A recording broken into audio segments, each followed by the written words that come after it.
Welcome to this explainer. I want to share a deeply personal realization with you today about the very nature of our gatherings.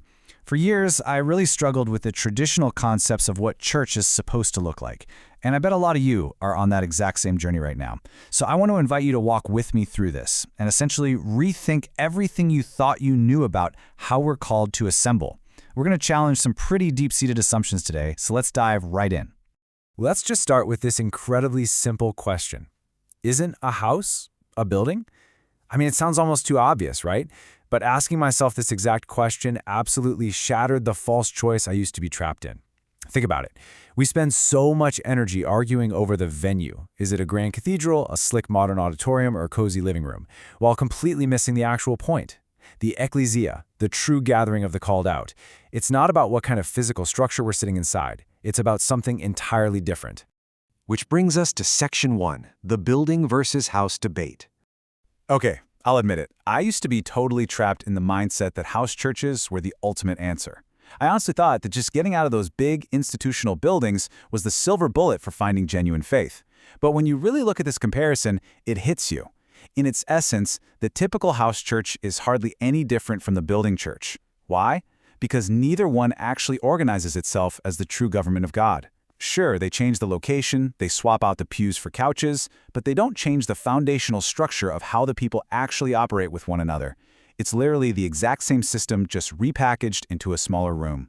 And because both of these models completely fail to organize as a true alternative government, well, the result is exactly what you'd expect. Powerless, lacking light, lacking salt. Here's the crucial takeaway. No matter how beautiful a church service might look, or how amazing the acoustic worship in a living room might sound, if it is not operating as the literal government of God, it remains utterly powerless.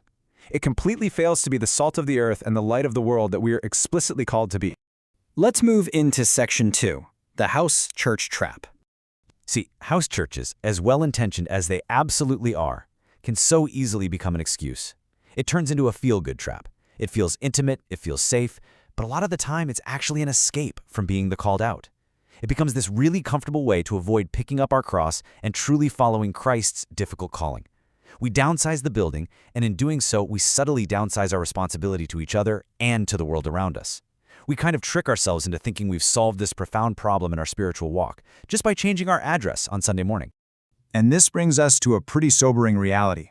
When we stop judging ourselves, we risk being judged by God. When we stop rigorously examining ourselves and our own thought patterns, there is always a trap waiting for us, no matter what direction we take. Look, leaving a megachurch just isn't enough if we don't also leave behind our worldly ways of operating. We have to constantly check our motives. Are we earnestly seeking God's kingdom, or are we really just searching for a more comfortable religious club? Because here's what happens when we lose our genuine love for the truth. Something incredibly subtle but destructive takes over. We stop having real conversations, and instead we settle for endless, unfruitful debates. We argue over things like where to meet, what songs to sing, or who has the precise right theology, all while entirely missing the heart of the Father. Debates are fundamentally about winning an argument, right? But conversations are about seeking truth together in love. And honestly, we've mistaken one for the other for far too long. Now for Section 3, organizing God's literal government. So, what is pure religion? Really? What is the ecclesia? Listen, it is not just about passively helping each other out as random needs happen to come our way. No, it's about deliberately and intentionally organizing ourselves to become a literal government. It's a genuine alternative to the governments of this world. Those worldly authorities who lord power over people while patting themselves on the back and calling themselves our benefactors. The ecclesia is fundamentally about how we organize ourselves to take care of the needy among us and beyond, doing so entirely through faith, hope, and charity, rather than force and taxation. It's a completely different system of governance, and it's rooted entirely in free will and mutual love. Which leads us to Section 4, the path to true repentance. The mechanism of real change actually follows a very logical progression. It all starts with step 1, humility. Humility is the gateway to repentance. We simply have to admit that we've been doing it wrong. And that leads us straight to step 2, repentance. Now, keep in mind, repentance isn't just crying at an altar. It is literally the ongoing, active process of thinking differently. Once we think differently, we naturally move to step 3, doing differently. We start organizing differently. We start actually caring for one another differently and stepping out of our comfort zones. And finally, that action, that doing, leads us to step 4, which is a deeper understanding and true kingdom wisdom. We don't magically get the wisdom first, we learn it by actually doing God's will. Finally, Section 5. Join the Kingdom Seekers.